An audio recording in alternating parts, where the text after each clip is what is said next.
Bismillahirrahmanirrahim. Assalamualaikum warahmatullahi ta'ala wabarakatuh. Waalaikumsalam warahmatullahi wabarakatuh. Allahumma salli ala sayyidina Muhammad wa ala ali sayyidina wa maulana Muhammad. Allahumma salli alaihi. Salli ta'ala sayyidina Ibrahim wa ala ali sayyidina Ibrahim fil alamin innaka Hamidum Majid. Pokoknya sama Madura saya.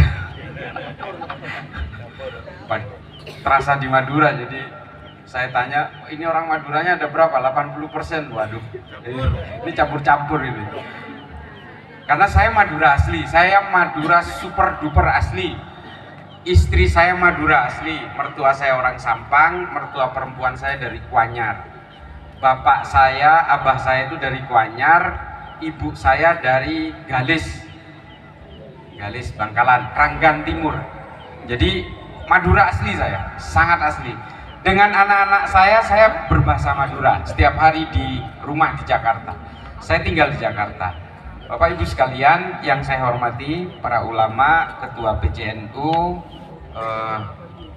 ketua MWCNU, teman-teman Ansor, Banom NU yang tidak bisa saya sebutkan satu persatu, Fatayat, Muslimat, teman saya dari PCNU Ansor Malang, Husainun, dan mohon maaf yang tidak bisa saya sebutkan satu persatu seluruh masyarakat di Kecamatan Kalipari. Saya aslinya kan lahir di Bangkalan, besar di Bangkalan, sekolah SD, SMP saya di Blega, di Bangkalan juga Bliga, SMA Bangkalan, mondok neng Bangkalan. Saya nyantri kurang lebih 4 tahun di pondok pesantren Syekhona Muhammad Khalil di Bangkalan. Kemudian saya melanjutkan kuliah ke Jakarta, Fakultas Sastra. Kemudian saya belajar sejarah dan filsafat Islam di Zaytuna Institute di Hayward di California.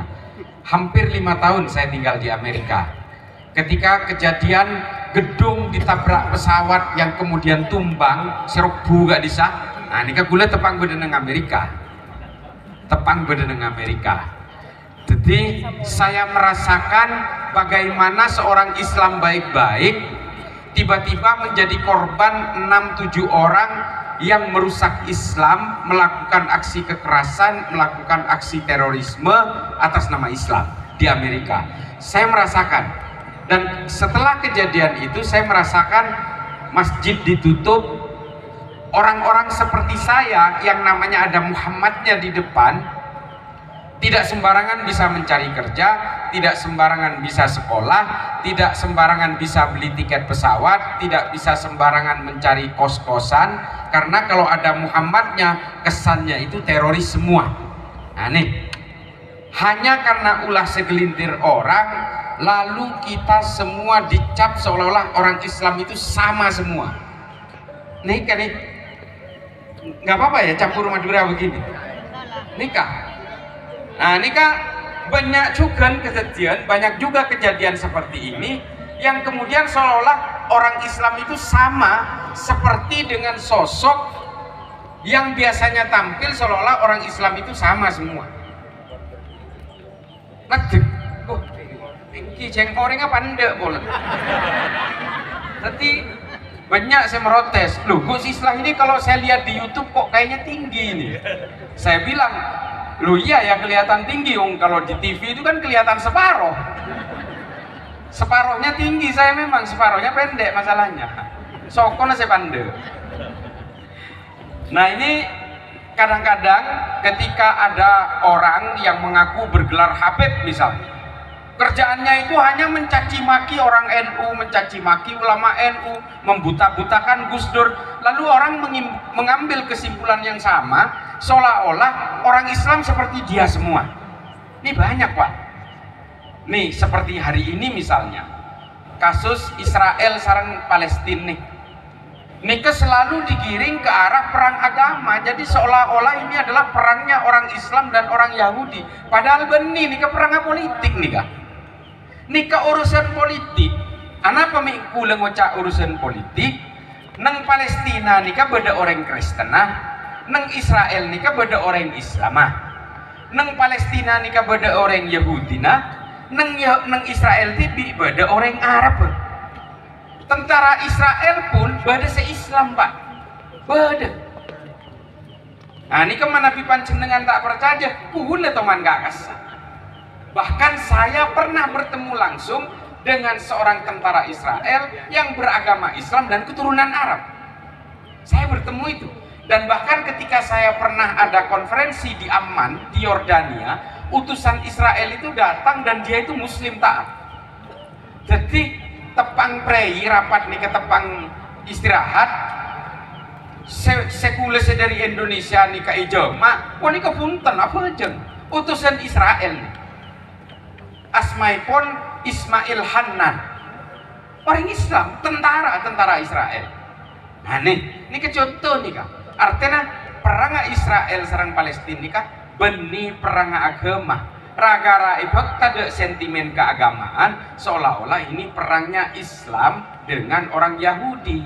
Benina panah, ulanya ona de panjenengan saja. Saya minta kepada bapak-bapak ibu sekalian, kalau menganggap ini perangnya Islam dengan orang yang beragama lain, takong ketika Palestina kalah dibombardir di Israel, pah kesana sekala ini ke orang Islam.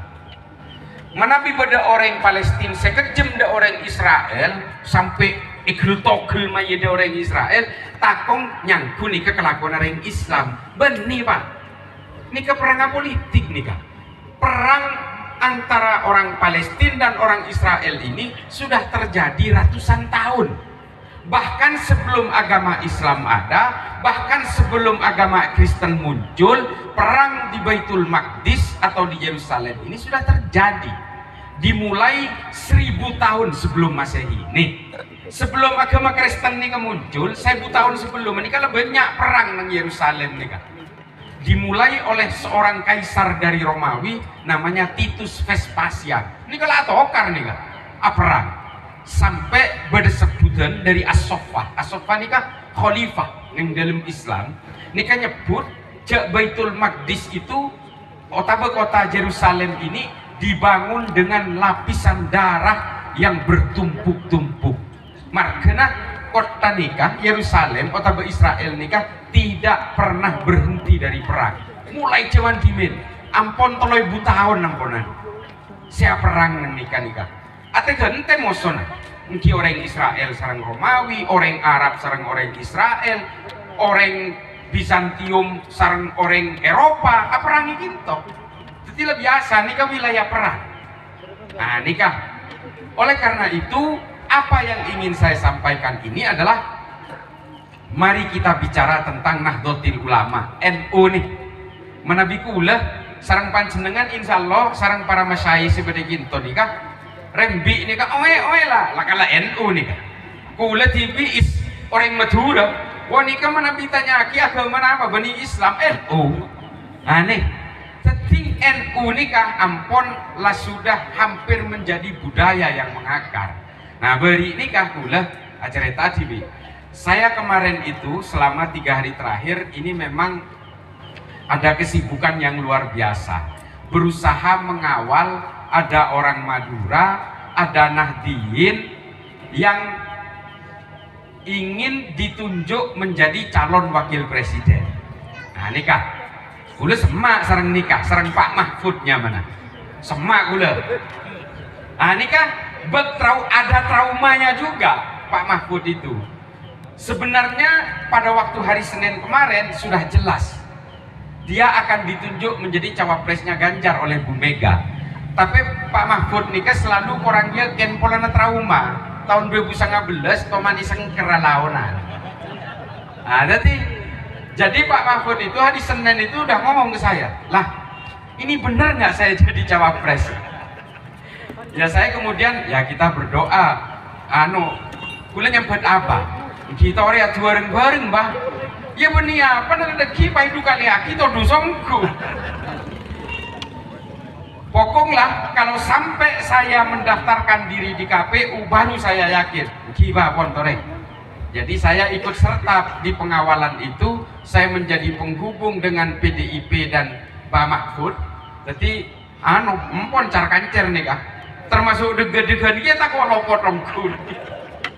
sempat ada muncul beberapa calon lain yang akan ditunjuk katanya, tapi alhamdulillah red deh. Hingga akhirnya menjelang deklarasi jam 4 sore Pak Mahfud panggil sarang Bu Mega. Nah nikah dega-degan nikah panggil nikah untuk meburung napa mateti. Nah nikah akhirnya ya udah bismillah jalan. Saya dampingi dan ketemu dengan Bu Mega ketika itu. Pertemuan 2 jam. Keluar Pak Mahfud secek sombong. Keluar dari pertemuan Bu Mega dari rumah Tengku Umar itu Pak Mahfud, deki mah bahasilah. Wah deki, wah Pak sombong. Setelah ada kejelasan ini kok kayaknya saya ya ini. Akhirnya lah saya malam ini mau ketemu dengan ketua-ketua partai koalisi. Sama siapa aja Pak? Ya sama Pak Usman Sabtaodang dari Hanura, dengan Pak Haritanu, dengan P3 saya harus ketemu ini. Oh berarti sudah fix besok? Iya ini udah. Ya bisa dibilang 99% saya cawapres. 1%-nya takdir katanya. Oke, ya Toreba. Jadi kelilinglah Pak Mahfud itu ke ketua-ketua itu. Nah malamnya saya begadang di rumahnya Pak Mahfud, ngantosin. Nah terus akhirnya Pak, saya usul saya satu, kalau mau dibuatin baju dan mau diukur badannya jangan mau. Jangan mau, takut kejadian lagi, sudah ngukur baju ternyata batal. Nah ini yang paling saya takutkan. Terus Pak Mahfud bilang, enggak lah, saya nggak mungkin ngukur baju. Karena sama Bu Mega, saya suruh pakai baju yang dulu sudah sempat diukur. Masalahnya baju itu ada di ibunya di Surabaya, sehingga akhirnya baju itu diambil dari Surabaya untuk dipakai ke pendaftaran ke KPU. Jadi pendaftaran ke KPU itu pakai baju yang dulu batal itu. Nah ini saya cerita sedikit begini adalah karena kita akan dihadapkan dengan pertarungan politik yang mungkin tidak sederhana. Nikah bukan kaleng-kaleng nikah. Bedesitung cawapres nikah, kemungkinan nikah 100% detik anak presiden. Mosona nikah. Nak kanak betok letaknya mana Pak Mahfud dari desa baru anak ngoreng tani. Nah nih jadi ben Pak Mahfud nikah nah diin gule lo akan panjang punten keng nyona tolong menabi aroma seorang NU kita coblos pada NU na siya mola lo akan panjang tan keng metoro apa dia madura nengki tak langkong seborah menabi tak kesokan tak pun apa cek coblos tak pun apa cek sampai atau karan sebarengan duki wah wong lo nyoblos Pak Mahfud beniring madura kakek aja pakun ring madura sepenting toreh kita pilih orang-orang yang sesuai dengan hati nurani. Oh seneng dek Caimin sareng Anies pede tak kenapa. Oh seneng dek Prabowo Gibran oh silahkan gak apa hati nurani. Seneng dek Pak Mahfud sareng Ganjar oh silahkan dengan senang hati sama kayak saya pilih Ganjar Mahfud soalnya. Apanya boleh. Bentar. Saya cuma bercanda ini. Silahkan. Caimin teman saya, sangat akrab saya dengan Caimin. Saya ngisi pengajian di rumahnya Caimin sering. Artinya saya ngisi berceramah di satu panggung dengan Caimin di kediaman Kiai Suadi Pasuruan. Mare, banyak kesempatan. Artinya saya juga tidak ada hubungan yang tidak bagus dengan Caimin, saya bagus. Yang mungkin yang saya nggak kenal Anisnya, tapi Caiminnya saya kenal. Nah kalau Prabowo sama Gibran saya dua-duanya nggak kenal, memang. Pada benih NU polana. Bapak Ibu sekalian, yang ingin saya gambarkan adalah mengapa, nah ini kan nih, anapa NU ini kan menjadi penting di negara ini. Ini yang harus kita ketahui semua. NU itu selalu menjadi sasaran dari orang-orang untuk ditumbangkan. Nah ini kan nih, setiap saya mau Wahabi nih, saya mau Wahabi Salafi ini kan paling ke kiri ada NU nih kan. Kalau dia mendengar kata NU, dia betul-betul ingin menyerang NU. Dan NU ini dianggap sebagai orang-orang yang menggunakan ajaran-ajaran Islam yang diselewengkan. Polaan apa? Karena orang-orang pemeluk Wahabi Salafi ini menganggap penganut ajaran Islam yang paling murni.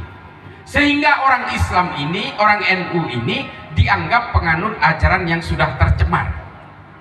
Misal, nah ini kan misalnya nih, cepon tahlilan nikah pengaruhin sareng orang Hindu. Padahal orang-orang abad pertengahan sampai hari ini di Turki dan di Tunis termasuk di Maroko itu juga tahlilan, Pak. Ziarah kubur dipengaruhi oleh kehidupan orang-orang Buddha. Ini orang Islam yang ada di sebagian Arab dan juga di sebagian Turki dan Afrika Utara itu juga berziarah kubur, Pak.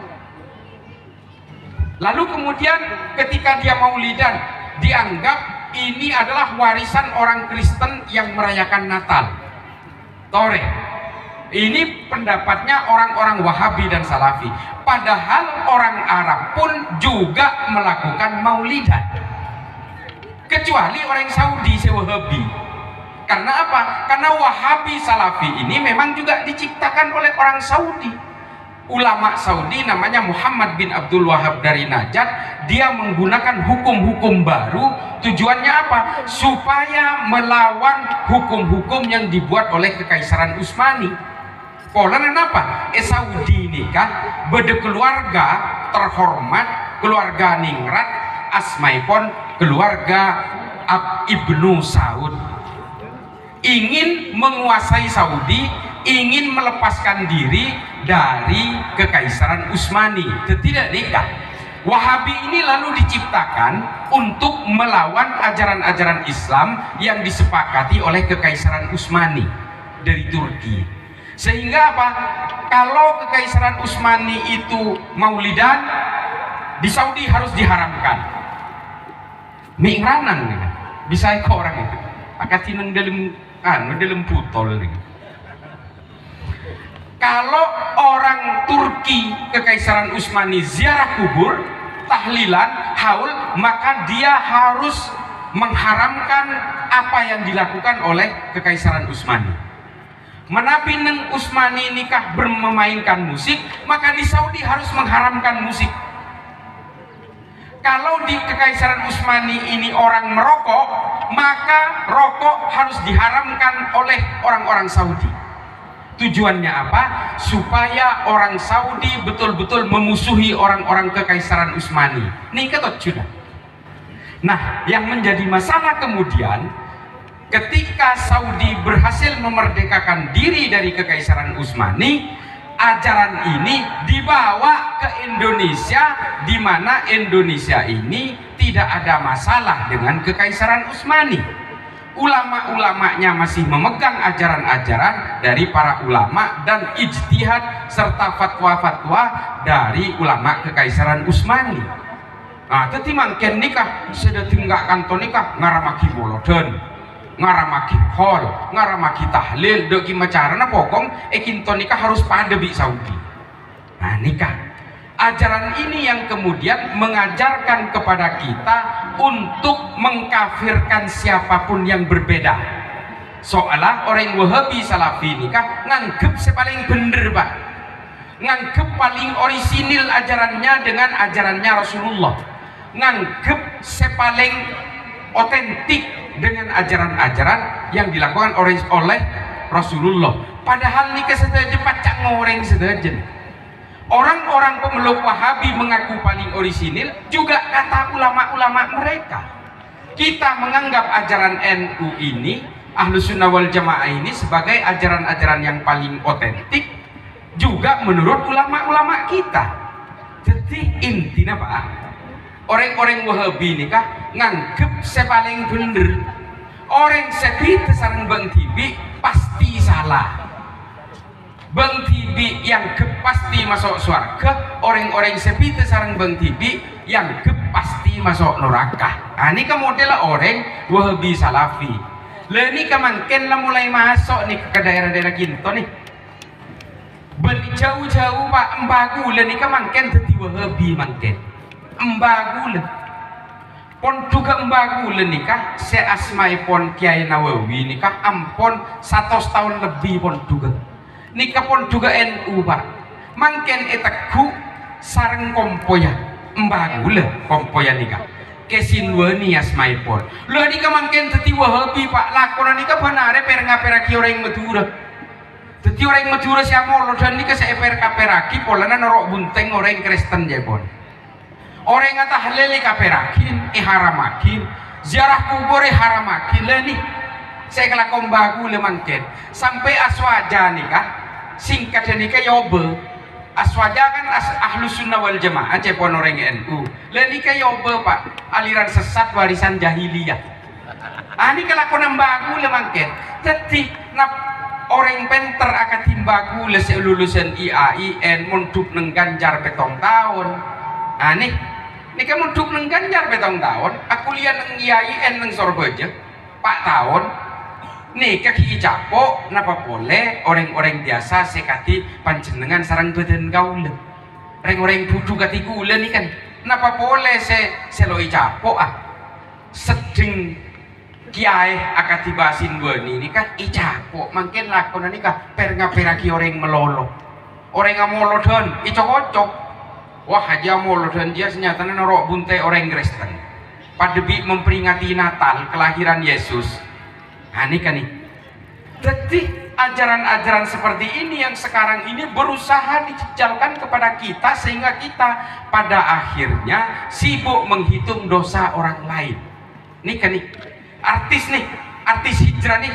ini nak karena ada ngode kan pada oning artis hijrah wajimin aroma masa banyak tusan setelah dia menemukan ajaran ini lalu dia sibuk menghitung dosa orang lain jadi cimin nikah pemain musik kapan lah aroma masa atobat ngaramaki musik cakan-cana saya main musik nih kayak noraka aki sedajo nah ini kecontohnya bade situng anggota na Sheila on Seven na bagi saya mungkin ini kan cakan-cana sekia main musik ini kan saya ikan neraka aki sedajo aja tangkan jadi masuk neraka kapi jadi pola saya main musik cengcepon bang tibi haram pola padahal menabi tak bukaan kitab wah banyak ulama saya ngalalaki musik nih kah banyak Pak sampai beda kitab etoles seorang ulama namanya Al-Isfahani ini kan nulis abad 10 rakyat tos belum puluh tahun setelah Rasulullah ditulis kitab ini kitab ini kan judulnya Al-Aghani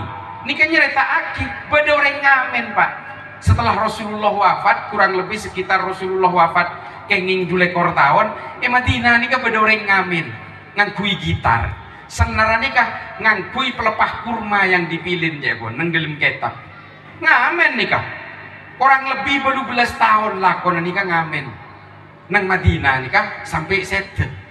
Nah kalau musik itu haram maka para sahabat yang menjadi khalifah dan para sahabatnya Rasulullah yang masih hidup tentu saja akan melarang pengamen ini. Tapi peneng, kenapa? Berarti musik itu tidak haram. Lo mungkin para sahabat dari Rasulullah nikah mendiamkan perbuatan-perbuatan yang dianggap haram kalau memang itu haram.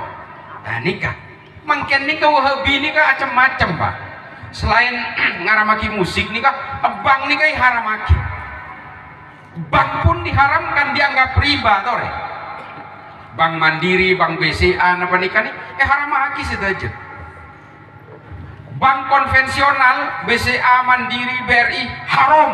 Nah nikah ajarannya Wahabi. Padahal Bang Tibi ini kan mau bengi nase, saya ini kan ngangkui PC, saya keluar lagi sarang ngebank tuh deh. Uang kertas itu produk bank. Padahal dalam konsep fikih itu namanya tabiun. Kalau di hulunya haram, maka di hilirnya juga haram. Bir itu haram Pak. Jadi tukang parkir di pabrik bir, penghasilannya juga haram. Itu tabiun. Ah, mungkin punten. Orang Wahabi ini kan ngaramaki bank tapi pesennya keleles benar. Malah jadi tompok nih kan. Ngubungi mobil, itu orang Wahabi kelakuannya seperti itu karena konsep fikihnya tidak tahu. Nah masalahnya apa?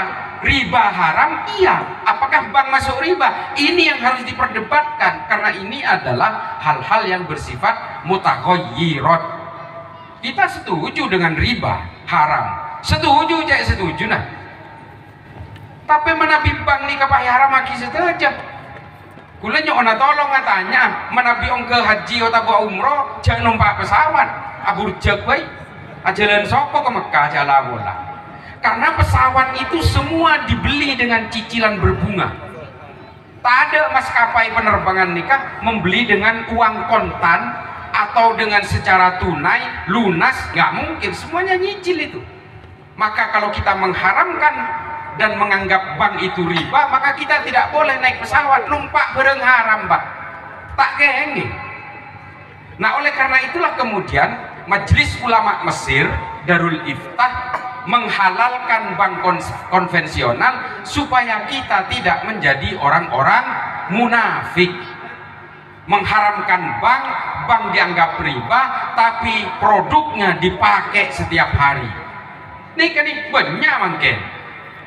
Awalnya ini ke teller ya bang, wow sampurna gajinya raja, keduan kendaraan, keduan compok.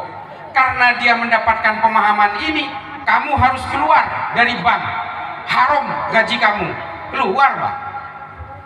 Jadi ojek online, keluar jadi supir Grab.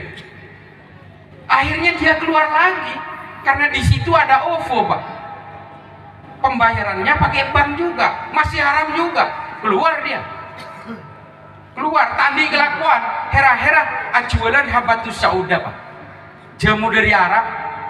Dia pikir itu halal, padahal habatus sauda itu diimpor ke Indonesia menggunakan bank juga. Tore, pahalakuan apa nih kak? Meles semen ke material bangunan compong. Memang pabrik semen nggak pakai bank? Ngurus KTP ke kelurahan, memang gaji karyawan kelurahan itu tidak lewat bank transfernya. Oh, harus pakai bank syariah. Loh, apakah bank syariah itu tidak berinduk kepada Bank Indonesia? Tore, ada bank kula manabi orang pada sing ngaramaki bank konvensional. Maka kemudian Majelis Ulama Mesir yang namanya Darul Iftah, daripada orang Islam di seluruh dunia ini menjadi orang munafik, maka bank konvensional tidak dimasukkan ke dalam riba. Riba itu adalah sifat yang meminjam uang yang kemudian bunganya berlipat-lipat dan melewati jumlah modalnya berkali-kali. Nah, nikah ini yang harus kita lakukan. Tapi kenapa kok orang-orang Wahabi ini selalu mengharamkan riba ini yang dijadikan sebagai bahan ceramah dan bahan fatwanya? Kenapa? Karena mereka ingin memecah belah kita pak. Tujuannya apa?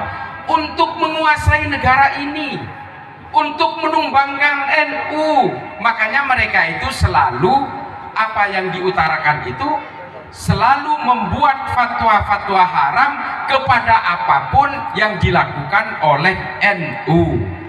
Ubudiyah dan amaliyah NU selalu diharamkan oleh mereka. Karena apa? Barang siapa yang ingin menguasai negara ini, maka dia harus bisa menumbangkan NU lebih dulu. Nih kerumus ya Pak. Bapak Ibu sekalian, jadi panjenengan nikah setuju, orang-orang NU, orang-orang Nahdien nikah, sampean itu adalah bagian dari yang bisa menjadi paku di negara ini. Tade sampean nikah, negara ini kerobu pak, ada Pancasilaan pak. Pancasila ini ada apa namun ada NU, ada kesaktian Pancasila, menabi ada NU. Tore, NU tidak mau mengakui Pancasila sebagai falsafah negara misalnya. Legu nikah adu rosso negara nikah. Karena apa? Karena NU ini menjadi penting bagi negara ini karena NU adalah organisasi terbesar berbasis keislaman satu-satunya yang selalu punya tekad politik ingin menjaga Pancasila dari tumbangnya di negaranya sendiri. Ini kan NU nih, mulai diimin Muhammadiyah nih kaki buruan sing ngakoni Pancasila kenging 11 tahun. NU nih kalau para pak polo tahun sing ngakoni Pancasila. Tore. Dan NU, nah nikah beda orang barat, asmaipun fil karusu. nikah sarjana orang Arab orang Barat nikah dari Tillman Scholar University nikah sarjana nikah doktor orang Banter melakukan penelitian 3 tahun di sini tentang mengapa sih kok Nahdlatul Ulama ini benih nikah, melakukan penelitian mengapa Indonesia itu negara yang 17.000 pulau, 700 suku, 700 bahasa, puluhan agama beserta aliran-alirannya kok bisa hidup damai. Dia melakukan penelitian. Kesimpulannya akhirnya apa? Karena di Indonesia ternyata ada organisasi yang namanya Nahdlatul Ulama. Tore. Lalu mengapa Nahdlatul Ulama ini menjadi penting bagi Indonesia? Satu, hanya Nahdlatul Ulama yang siap hidup berdampingan dengan siapapun yang berbeda. Nikah orang NU nikah. Orang NU nikah biasa pak, atau tangke sarang Cina, enten biasa. Orang NU entar ke pasar, saya jual beras orang Cina, menebak kun. Orang Wahabi tak poron pak, tak poron. Orang NU biasa. Atau geng sarang Cina, atau geng sarang orang Hindu ini kebiasa. Orang NU, Odi Bali bisa. Tetangga orang Hindu saja. Tetangga ini kebudu patung ngontrak compok. Lah compok ini kebudu patung Hindu tak oleh buang. Pak kun orang NU boron dengan ngontrak compok nikah. Karena kita tidak diajari oleh para ulama dan para muassis Nahdlatul Ulama untuk membenci orang yang berbeda. Kita tidak diajari itu. Itu kenapa penting NU bagi negara ini, karena negara ini majemuk. Majemuk ini macam-macam. Bodoh Hindu, bodoh Buddha, bodoh orang Celeng, bodoh orang Pote, bodoh Semata Nasipin, macam-macam nih kan. Nah, NU siap sedia untuk hidup di tengah-tengah perbedaan itu. Makanya penting. Oh, Wahabi, menabi Wahabi, oh tak siap pak, tak siap.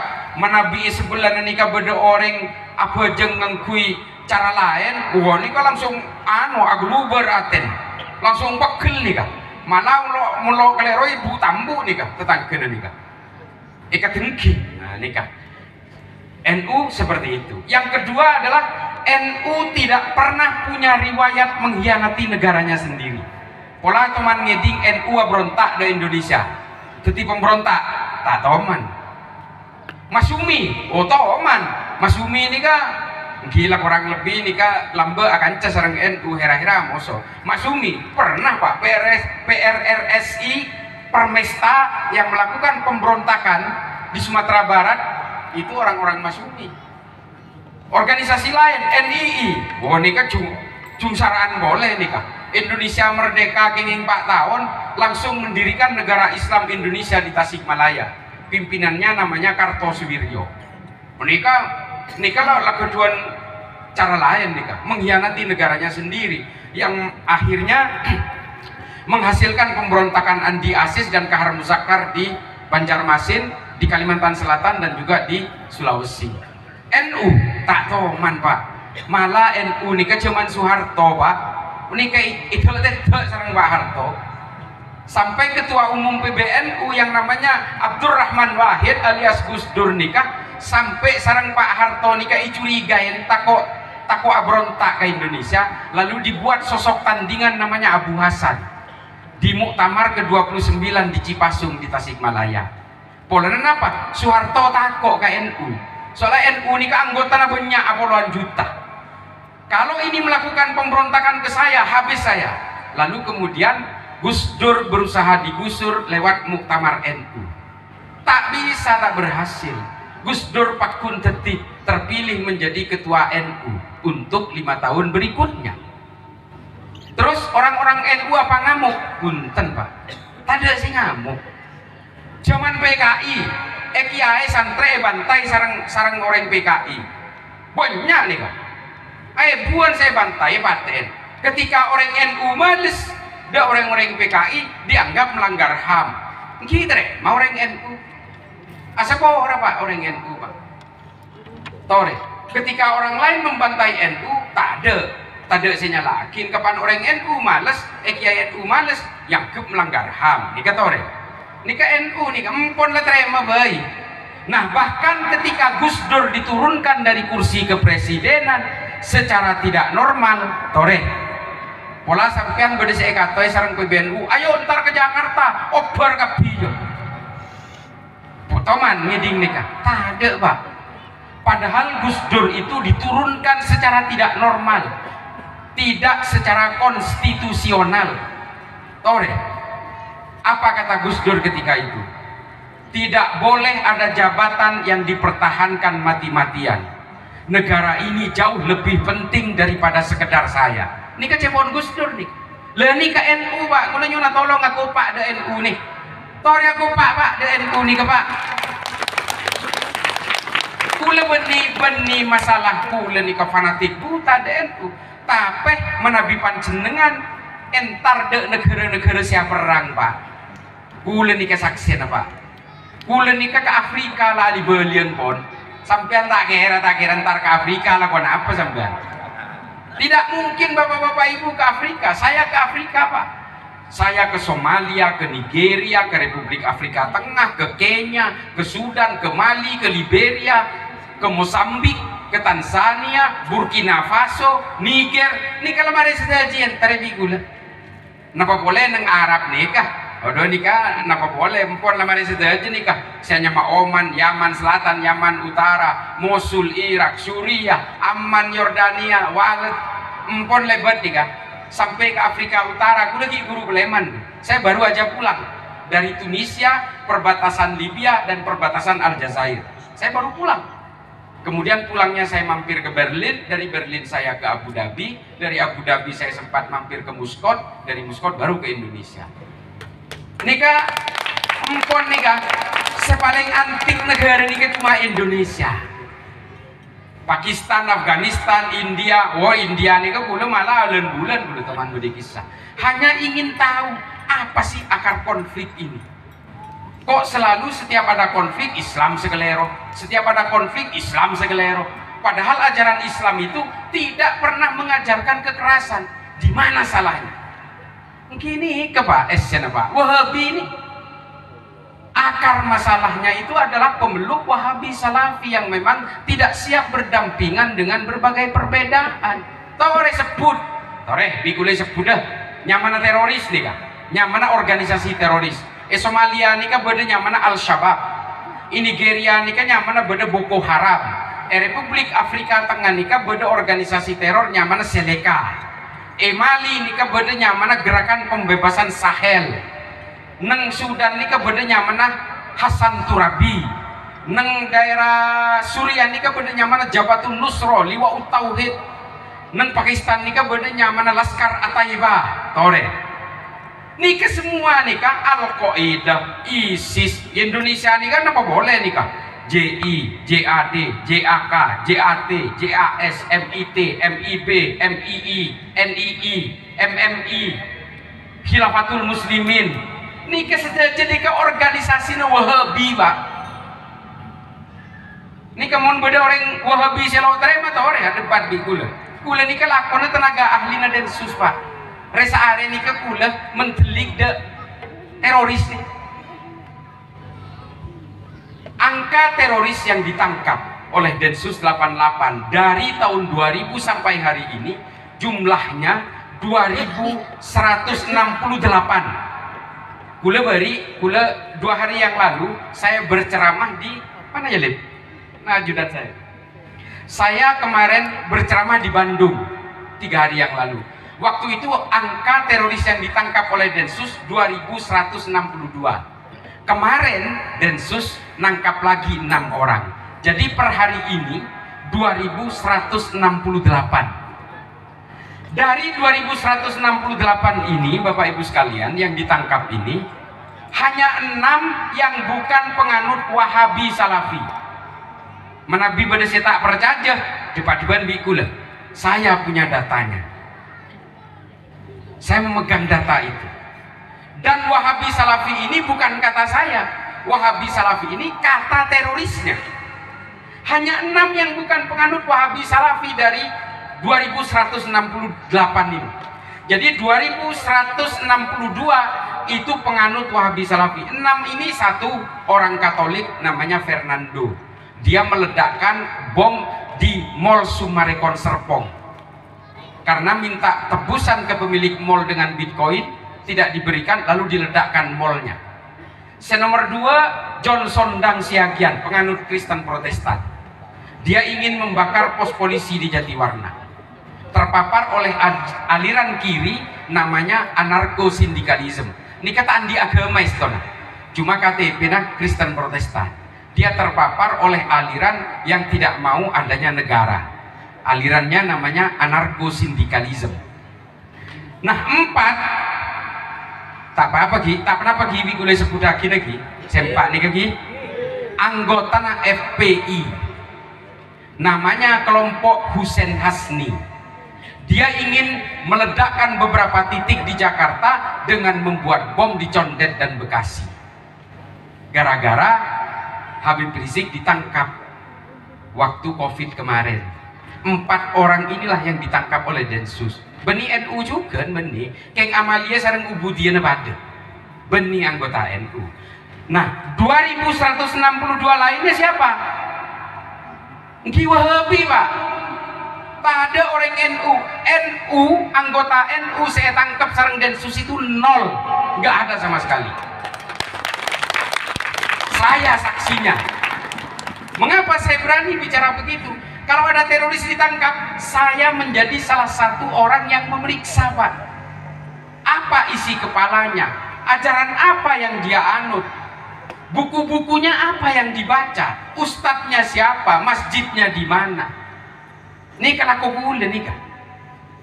Jadi kalau kemudian saya mengambil kesimpulan 2162 bahwa dia adalah penganut Wahabi, ya bukan kata saya, itu kata terorisnya.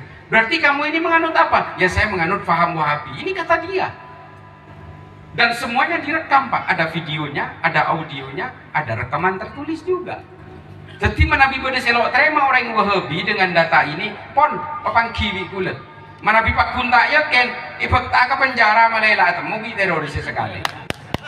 Manabi Pak Kunlo berjadi tangkap sekali. Lah nih, saya bukannya benci kepada Wahabi, bukan. Silahkan menganut ajaran ini, silahkan. Tak kenapa. Orang-orang NU tidak pernah diajari untuk gelisah oleh berbagai ajaran yang berbeda. Aduh cari orang NU nih kalau biasa cak lecak. Lebih biasa nih kayak tendang itu lebih biasa. Napa boleh king karo tetangga sareng orang Cina? Napa boleh tetangga musuh orang Buddha? Tak kenapa Pak. Saya penting urusan kepengiran BTV Eden. Ini ke ajaran orang NU nih.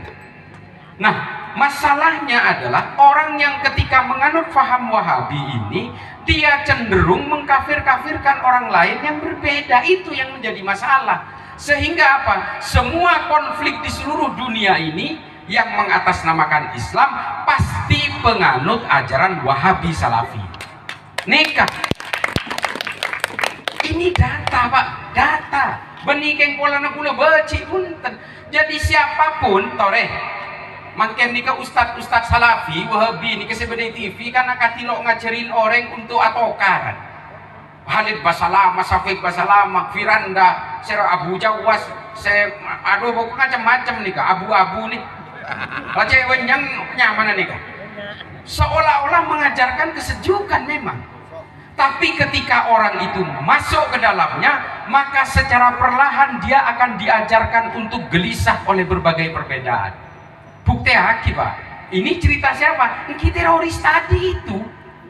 Teroris itu juga terpaparnya bukan di tempat-tempat, bukan di luar-luar atau di lapangan bola. Dia terpaparnya di masjid. Dia masuk ke masjid, dia numpang sholat, lalu dia ada pengajian, dia dengarkan, masuk dia, terpengaruh. Setelah dia terpengaruh semakin dalam, pada akhirnya dia cenderung takfir, mengkafirkan orang lain. Nah, ini adalah kelompok yang memang selalu berniat untuk menumbangkan NU. Eman giman nih kak? Bukan hanya di Indonesia, bahkan kelompok-kelompok yang berbasis seperti NU di Sudan pun juga sama berusaha digusur oleh kelompok ini. Nah, jadi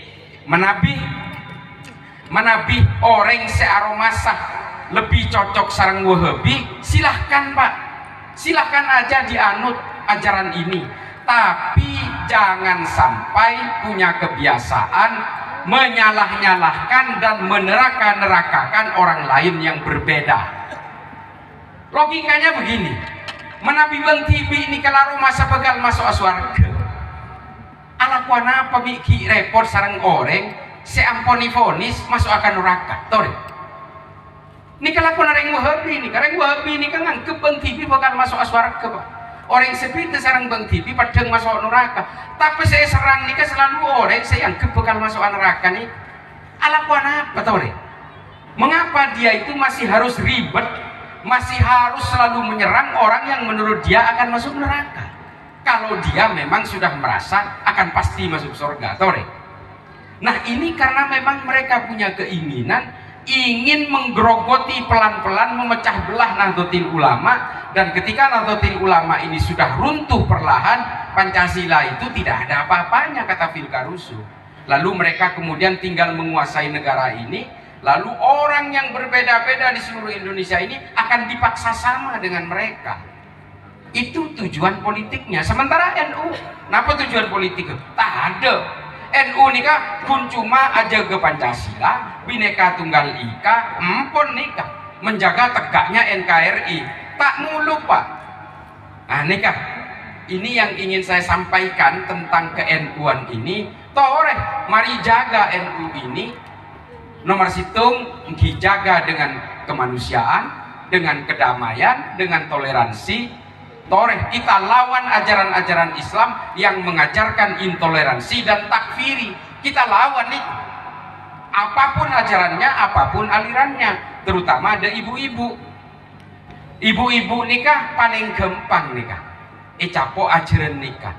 Nikah pelaku bom Astana Anyar beri, bom bunuh diri Astana Anyar di Bandung nikah. Kira-kira kurang lebih nih, sekitar setahun yang lalu ada kasus bom Astana Anyar. Bom Astana Anyar ini terjadi di Bandung. Nama pelakunya Agus Suyatno. Ini orang Solo. Nah, Agus Suyatno ini suami dari seorang perempuan, suami ketiga, Bu. Suami ketiga dari seorang perempuan. Nah, tiga-tiga suaminya ini teroris semua. Yang satu seorang teroris yang sedang dipenjara, yang kedua adalah pelaku bom bunuh diri, yang ketiga juga pelaku bom bunuh diri. Kesimpulannya adalah di balik teroris yang kejam ada istri yang jauh lebih kejam. Nah, nikah. Jadi kalau istrinya terpapar oleh ajaran ini, suaminya akan mudah terpapar oleh pengaruh istrinya. Nah, ini kebiasaan nikah. Jadi di balik teroris-teroris yang ditangkap itu, rata-rata yang terpapar oleh ajaran ini adalah istrinya lebih dahulu. Nikah. Padahal ajaran-ajaran ini justru mengekang perempuan. Nikah. Nikah saya non sekolah cewek beda tersinggung. Ajaran nikah salah satunya adalah mon hede tak ndek laki na abini pole hede bekal masuk neraka. Ini ajaran ini nih. Ini kan sebenarnya modus buaya darat ini. Nah ini justru yang dianut oleh ajaran mereka. Mereka menganggap amaliyah dan ubudiyah tertinggi di dalam suatu rumah tangga itu adalah melakukan poligami. Nah ini ajaran mereka. Poron sampean. Tak kira poron bu nikah. Nah nikah kula keng mesena toreh jaga NU itu. Jaga soliditas NU. Terutama di kalangan perempuan fatayat muslimat. Ini penting. Polana kebanyakan yang terpapar lebih dulu itu dari ibu-ibu, karena menganggap dengan memeluk ajaran ini suaminya akan bisa dikendalikan dan bisa dikekang. Nah, nikah awal. Hera-hera kapan laki nanti teroris, gampang nyari laki boleh. Tak cek nyaman akar betibi sampean.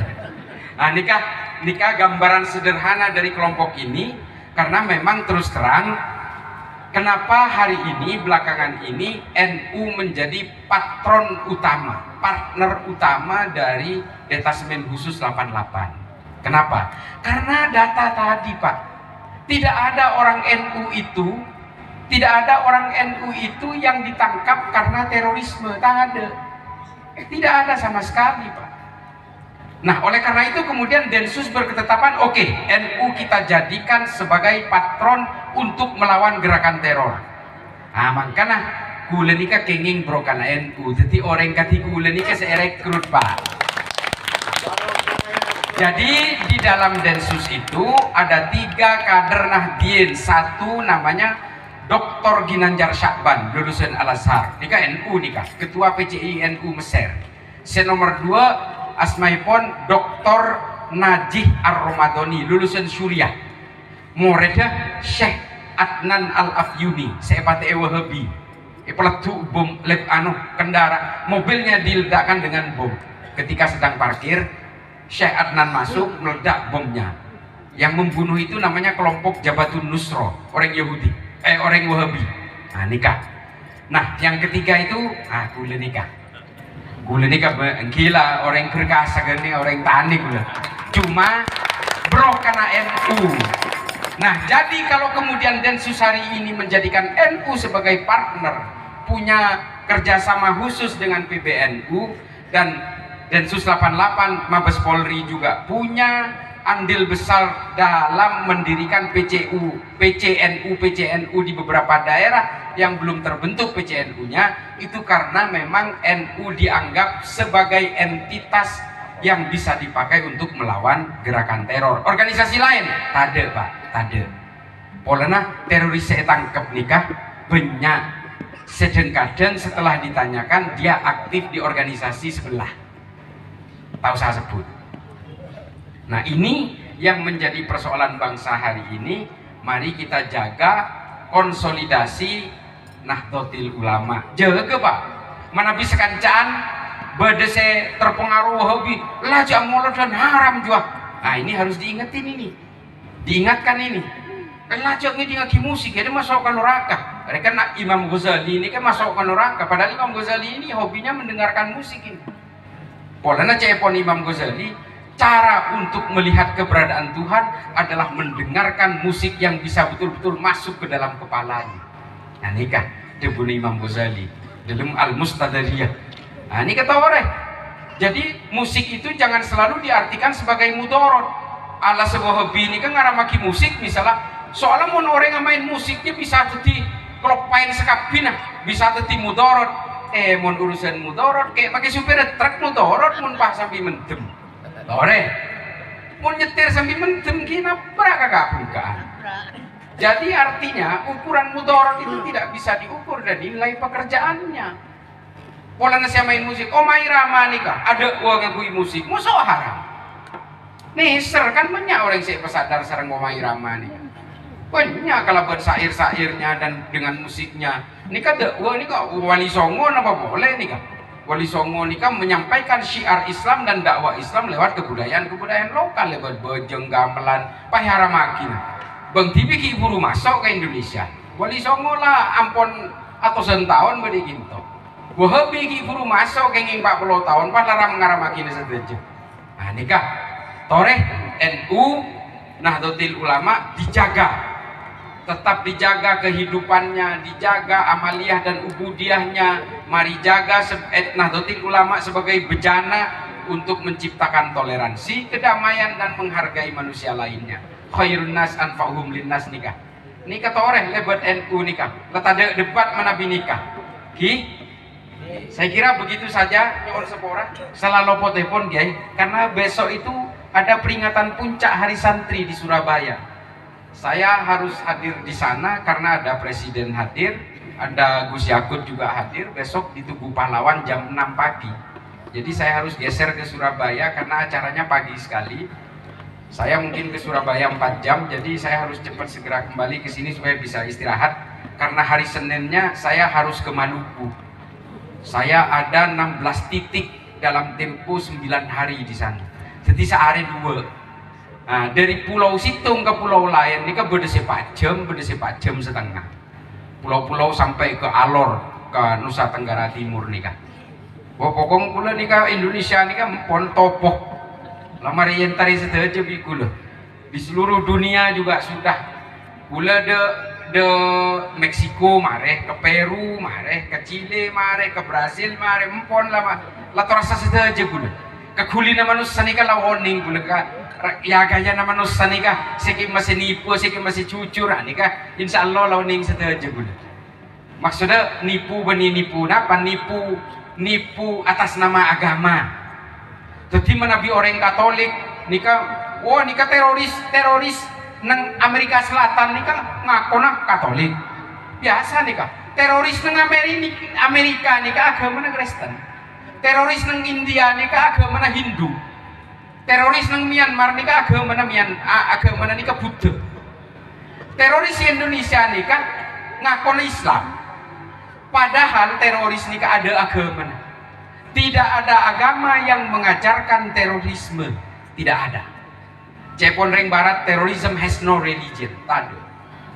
Jadi apa modusnya teroris? Teroris selalu menunggangi agama dengan pemeluk terbesar di satu negara. Jadi menabi panjenengan nikah keduan pikiran apa den susromi selalu sebong tabung mireng Islam. Polana teroris ngaku Islam di Indonesia pak. Teroris nang India ini kan ngaku Hindu. Namanya itu Shiv Sena, Hindutva, Bharatiya Janata. Ini kan ngaku na Hindu. Ki sete paten besera, sete paten ki orang Islam sareng orang Kristen. Myanmar nikah nyaman teroris nikah asin wiratu. Di Buddha nikah. Sedek bedak saya paten sera orang Islam, orang Rohingya. Itu yang dikejar-kejar dan dipersekusi. Nang Amerika nikah terorisnya nyaman white supremacy dan Ku Klux Klan. Mengatasnamakan gerakan Kristen evangelis. Nyaman gerakan terorisnya nikah the Army of God, tentara Tuhan.